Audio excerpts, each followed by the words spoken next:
بسم اللہ الرحمن الرحیم۔ السلام علیکم۔ کہا جاتا ہے کہ دعا ایک ایسی چیز ہے جو تقدیر بھی بدل سکتی ہے، لیکن اکثر لوگ ایک شکوہ کرتے نظر آتے ہیں کہ وہ کثرت سے دعا مانگتے ہیں لیکن ان کی دعا قبول نہیں ہوتی، حتیٰ کہ رمضان جیسے مقدس مہینے میں بھی ان کی فریاد نہیں سنی جاتی۔ ایسی صورتحال میں اکثر ناامیدی اور مایوسی پیدا ہو جاتی ہے، لیکن کیا آپ نے کبھی سوچا ہے آخر ایسا کیوں ہوتا ہے؟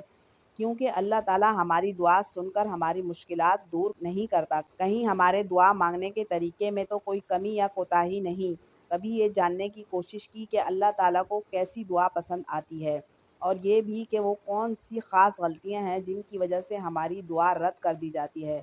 دعا قبول نہ ہونے کی بہت سی وجوہات ہیں، لیکن اس کی بنیادی وجہ مسنون طریقے سے دعا نہ مانگنا ہے۔ قرآن و سنت میں دعا کی چند شرائط بیان کی گئی ہیں۔ جب تک ان شرائط پر عمل نہیں کیا جائے گا تو دعا قبول نہیں ہوگی، چاہے وہ رمضان کا بابرکت مہینہ ہی کیوں نہ ہو۔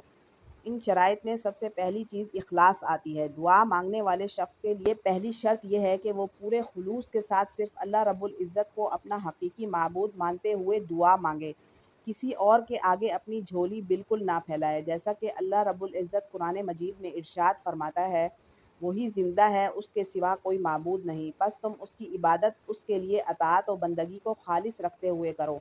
تمام تعریفیں اللہ ہی کے لیے ہیں جو سب جہانوں کا پروردگار ہے۔ دعا کی قبولیت کی دوسری شرط حرام سے بچنا ہے۔ کسی بھی مسلمان کا نیک عمل اس وقت تک قبول نہیں کیا جائے گا جب تک وہ حرام خوری اور حرام کاری سے پاک نہیں رہتا۔ حرام کمائی کھانا قبولیت دعا کے لیے سب سے بڑی رکاوٹ ہے۔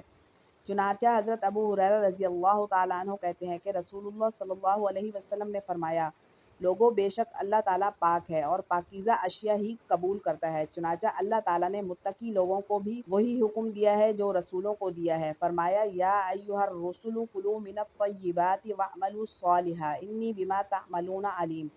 ترجمہ، اے رسولوں، پاکیزہ چیزیں کھاؤ اور نیک عمل کرو، بے شک تم جو بھی کرتے ہو میں اس کو بخوبی جانتا ہوں۔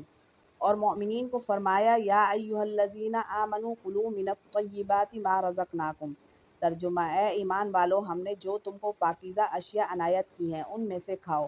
ایک حدیث میں آتا ہے کہ اللہ کے رسول صلی اللہ علیہ وسلم نے فرمایا، ایک شخص لمبا سفر طے کرتا ہے، اس کی حالت یہ ہے کہ اس کے بال بکھرے ہوئے ہیں، چہرہ خاک آلود ہے، اور وہ بیت اللہ پہنچ کر ہاتھ پھیلا کر یا رب کہتا ہے، حالانکہ اس کا کھانا حرام، اس کا پینا حرام، اس کا لباس حرام اور حرام سے اس کی پرورش ہوئی، تو اللہ تعالیٰ کیسے اس کی دعا قبول کرے گا؟ دعا کی قبولیت کے حوالے سے تیسری شرط توبہ ہے۔ کسی بھی شخص کی دعا اللہ رب العزت کے دربار میں قبولیت کا شرف اس وقت تک حاصل نہیں کرے گی جب تک وہ گناہوں سے توبہ نہ کرے۔ توبہ کے بغیر دعا مانگنا ایسا ہی ہے جیسا بغیر پانی کے غسل کرنا۔ اس لیے انسان کو اللہ تعالیٰ سے بار بار اپنے گناہوں کی معافی مانگنی چاہیے اور ہمیشہ اس کی رحمت کا طلبگار رہنا چاہیے۔ چوتھی بڑی وجہ سستی اور غفلت دکھانا ہے۔ کسی بھی مسلمان کے لیے ضروری ہے کہ وہ دعا پوری توجہ اور چستی کے ساتھ مانگے۔ مانگنے والے کا پورا دھیان ہونا چاہیے، ورنہ اللہ رب العزت ایسی کسی بھی دعا کو پسند نہیں کرے گا جو سستی اور کاہلی سے مانگی جائے۔ لاپرواہی اور بے دھیانی سے مانگی جانے والی دعا قبول نہیں ہوتی۔ آپ صلی اللہ علیہ وسلم نے فرمایا، تم اللہ رب العزت سے قبولیت کے یقین کے ساتھ دعا کرو اور جان لو کہ اللہ رب العزت غافل اور غیر متوجہ دل کی دعا قبول نہیں فرماتے۔ اس حدیث سے مراد یہ ہے کہ پورے اعتماد اور یقین کے ساتھ اللہ رب العزت کے سامنے ہاتھ پھیلائیں کہ جیسے اللہ تعالیٰ مانگنے والے کو نہ صرف دیکھ رہے ہیں بلکہ پکارنے والے کی پکار کو سن کر جواب دے رہے ہیں۔ انہماک کے ساتھ اللہ تعالیٰ سے گڑ گڑا کر مانگیں۔ یاد رہے، غافل اور بوجھل دل کے ساتھ مانگی جانے والی دعا اللہ کے ہاں قابل قبول نہیں ہوتی۔ پانچویں بڑی وجہ قطع رحمی کی دعا۔ یاد رہے کہ اپنی دعاؤں میں کسی دوست، قریبی رشتہ دار، بھائی بہن، والدین سے ناراضگی کی وجہ سے قطع رحمی کر لینا، اور پھر اپنی دعاؤں میں یہ سوچ پیدا کر لینا کہ میں زندگی بھر اس سے کلام نہیں کروں گا جب تک کہ وہ مجھ سے معافی نہ مانگ لے یا میری کوئی ڈیمانڈ پوری نہ کر لے۔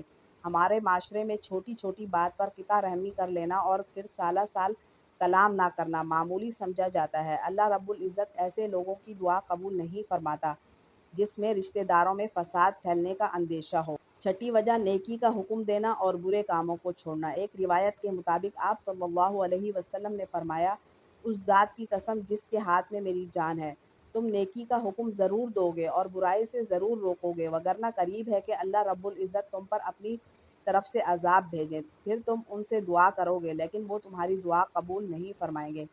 اس بات کی طرف اشارہ ملتا ہے کہ لوگ نیکی کے کام تو کریں گے، نماز، روزہ، زکوٰۃ، حج اور درس و تبلیغ وغیرہ، لیکن اپنے سامنے برائی ہوتے دیکھ کر ان کو روکنے کی ہمت نہیں کریں گے یا تنہائی میں برائی یا گناہ کے مرتکب ہوں گے۔ ایسی صورت میں اللہ تعالیٰ کی طرف سے جو مصائب نازل ہوں گے، ہم دعا کرتے رہ جائیں گے اور دعا قبول ہونا تو دور کی بات ہے، ہم پر رحمت کی نگاہ بھی مشکل ہوگی۔